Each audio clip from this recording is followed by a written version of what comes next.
peuplée d'immenses figures tutélaires, hermétiques et impassibles, tournant le dos à la mer, située au cœur de l'océan Pacifique, à des milliers de kilomètres des lieux habités par l'homme, l'île de Pâques, de son vrai nom Rapa Nui, la Grande Terre, fait rêver. Paradis terrestre, microcosme de l'humanité, cette île, pas plus grande que celle d'Oléron, est accompagnée d'énigmes, de mystères et de secrets. Comment, sur une surface aussi réduite, ne pouvant faire vivre que quelques milliers d'hommes, ont pu être bâtis autant de géants de pierre, dont beaucoup ont été déplacés et érigés dans toute l'île? Pourquoi certains ont-ils des coiffes, des tatouages et des yeux, et d'autres non? À quelle date ont-ils été sculptés et érigés, et que représentent-ils? Comment, sur cette petite île éloignée, une écriture a-t-elle pu être inventée? Que nous dit cette île qui recèle à la fois une civilisation très ancienne, encore mal connue, et, en même temps, peut recevoir la navette spatiale? Ayant subi les pires des malheurs et les résurrections les plus étonnantes, cette île étrange ne cesse de nous fasciner. Très éloignée des côtes, l'île de Pâques fait partie d'un ensemble de 20 000 à 30 000 îles volcaniques qui ont émergé de l'océan Pacifique. Elle s'est formée il y a environ 780 000 ans, à partir de 3 volcans principaux, le Terevaka, le Ranokau et le Poike, qui se sont amalgamés, lui donnant une forme triangulaire d'une superficie de 154 km². Le point culminant de l'île s'élève à 507 mètres d'altitude. Elle a été peuplée tardivement par des migrants polynésiens venus notamment des Marquises. Issus de la culture polynésienne Lapita, ils parlent une langue commune, le proto-polynésien. Cet ensemble culturel, qui a vu le jour dans le Pacifique, vers 1300 avant notre ère, est caractérisé par les premières apparitions de poteries composées de décors en motifs pointillés complexes. Ces navigateurs, en pirogue et en bateau à balancier, partis explorer le Pacifique, ont peuplé progressivement les îles de l'immensité océanique. Connaisseurs des étoiles, des courants et des vents, ils embarquaient sur des vaisseaux de bois avec leurs familles, leurs plantes, leurs animaux, pour s'installer dans de nouvelles îles où ils pourraient planter leurs graines, fabriquer des maisons et donner naissance à de nouvelles lignées. On peut imaginer, comme la légende Rapa Nui le rapporte, un grand bateau de plusieurs dizaines de personnes débarquant il y a 1 millier d'années, ou peut-être un peu plus, sur cette île vierge de toute humanité. Selon cette légende, le roi Otumatua eut une vision qui l'effraya. Son pays allait sombrer et il devait trouver une nouvelle terre pour son peuple. Aussi, il envoya 7 hommes à la recherche d'une nouvelle terre où s'établir. Ces 7 explorateurs découvrent Rapa Nui et le roi, accompagné de ses proches, s'y installe. Il la baptise Te Pituo Te Enua, le nombril du monde. Leur culture polynésienne va s'adapter et évoluer dans ce nouvel environnement. Isolés du monde, ces premiers habitants ont vécu en autarcie durant des centaines d'années, se constituant un patrimoine culturel unique, sans influence extérieure. Son peuplement, qui comprend quelques milliers d'individus, daterait de 1200. Certaines nouvelles recherches le font remonter à l'an 900.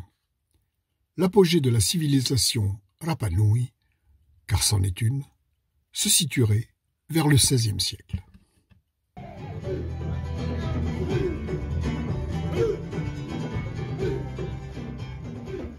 En quelques siècles, cette civilisation a inventé de nouvelles pratiques agricoles, ainsi que des techniques de tissage à partir de fibres végétales pour la fabrication de vêtements et d'objets utilitaires. Elle a également mis au point une langue, le Rapa Nui, issue des langues océaniques, qui s'est individualisée et qui est encore parlée aujourd'hui. Elle a élaboré une organisation sociale et politique pérenne, une société clanique, dirigée par des chefs héréditaires, et des croyances religieuses centrées sur le culte des ancêtres, une pratique originelle de l'humanité pour jouir de leur protection. Dans la culture polynésienne, cela prenait la forme des tikis en pierre ou en bois de taille humaine, et, chez les Rapa Nui, celle singulière des moai, ces géants de pierre de plus en plus grands, représentant des êtres vivants qui, après leur décès, ont été divinisés. On peut supposer que toutes les familles vénéraient un ancêtre, un personnage important ou un chef. Ceux issus de lignées proches étaient érigés ensemble et parfaitement alignés sur les plateformes appelées aou, où des cérémonies aux rituels mal connus y célébraient les récoltes, les naissances et les décès.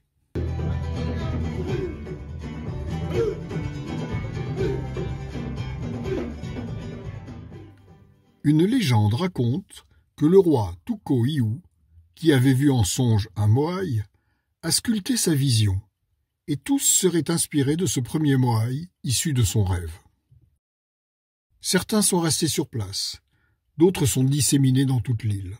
Les plus anciens moai, ceux des Aou, sont plus petits, avec des têtes et des yeux ronds. Certains portent une coiffe cylindrique, le pukao, fait de tuf rouge issu de la carrière de Punapao et pouvant peser plusieurs tonnes. D'après la légende, la pose des yeux, fait de corail blanc avec des iris noirs en obsidienne ou rouge en tuf volcanique, était destinée à leur donner leur mana, c'est-à-dire leur esprit. Une fois le moai terminé, il était érigé à sa place définitive lors d'une grande cérémonie. Les plus récents moai, ceux restés dans la carrière sanctuaire, ont des figures allongées, de larges narines, de longues oreilles et des gravures sur le dos. Certains moai sont en grande partie enterrés. Seuls émergent leurs torses, avec leurs mains posées sur le ventre.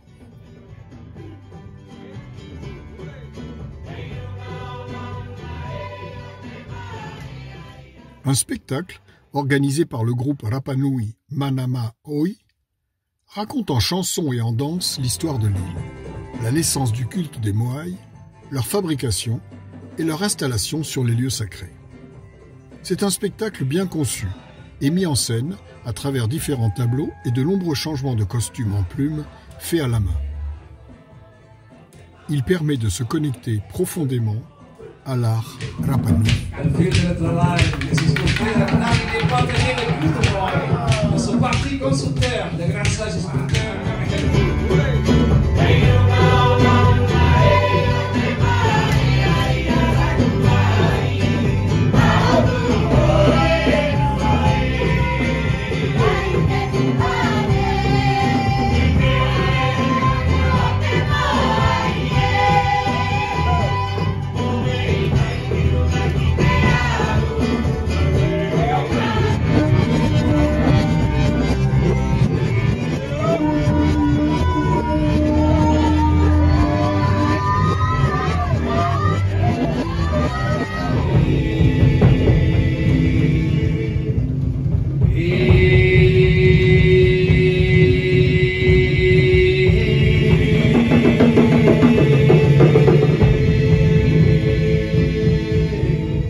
Ahora que ustedes van a presenciar, la historia del moai nace del trabajo junto a mi hermano mayor, Christopher Araki.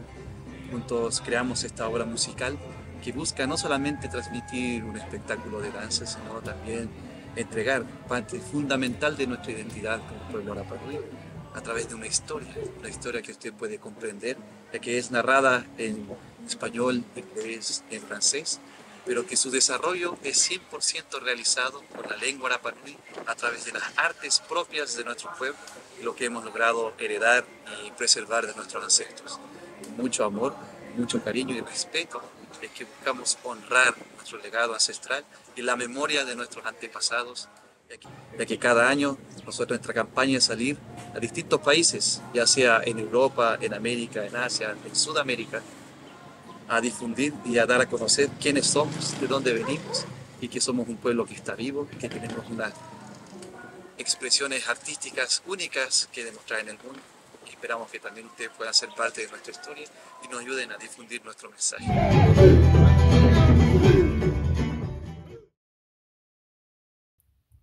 En bord de mer, dans de grandes prairies à l'herbe d'un joli vert tendre, sur des talus de 2 mètres de haut, surmontés de plateformes en pierre sèche, trônent les majestueux Moai. Se détachant sur le fond bleu intense d'une mer bordée par des rochers très noirs, sur lesquels viennent s'éclater des vagues d'un blanc étincelant, les Moai, à la tombée de la nuit, subliment les paysages marins. Sur l'Autaï, situé tout près du village d'Angaroa, 5 statues sont alignées. Comme toutes celles de l'île, elles ont été redressées et remises dans leur position d'origine en 1960 par l'archéologue William Mulloy. C'est un site inoubliable, où les très beaux chevaux de l'île se promènent en liberté. Il attire les touristes et les autochtones qui assistent, assis sur l'herbe, au magnifique coucher de soleil dans les eaux océanes avec les Moai au premier plan.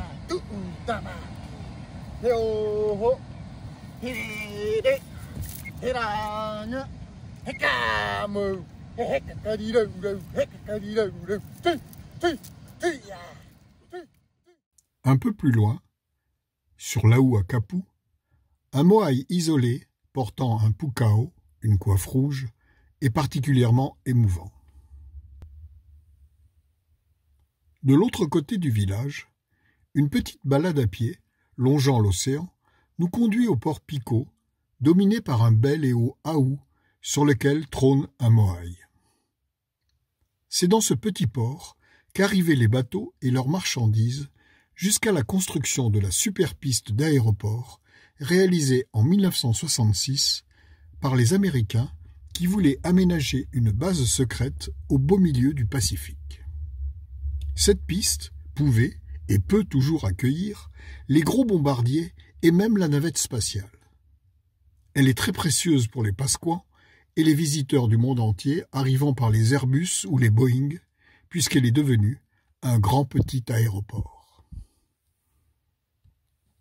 À l'autre extrémité de l'île, on découvre la plage d'Anakena, la plus belle de l'île, une plage de rêve entourée d'une cocoterie. Sur cette belle plage de sable fin, bordant une eau oscillant entre une couleur turquoise et le bleu pacifique, sous quelques parasols, des touristes et des autochtones sont venus nager et bronzer. Dominant la plage, sur l'Aunaou, on trouve 7 Moai presque intacts, dont 4 ont gardé leur pukao sur la tête. Ils sont particulièrement bien conservés, car ils sont restés enfouis dans le sable jusqu'à leur découverte en 1976 par l'archéologue Rapa Nui Sergio Rapu. C'est sur ce site qu'il a également trouvé le seul œil de Moai intact. Le soir, les gens épris de beauté naturelle viennent assister au superbe coucher de soleil sur l'océan. Un peu plus loin, un autre Moai isolé, de style différent, est considéré comme l'un des plus anciens de l'île. L'Aou Tongariki est le plus célèbre des Aous, le plus long, 200 mètres, supportant 15 Moai qui sont si parfaitement alignés que de profil, on n'en voit plus qu'un seul.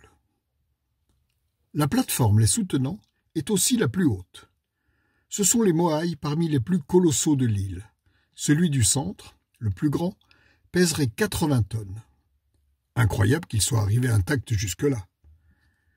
Lui a sur la tête son pukao.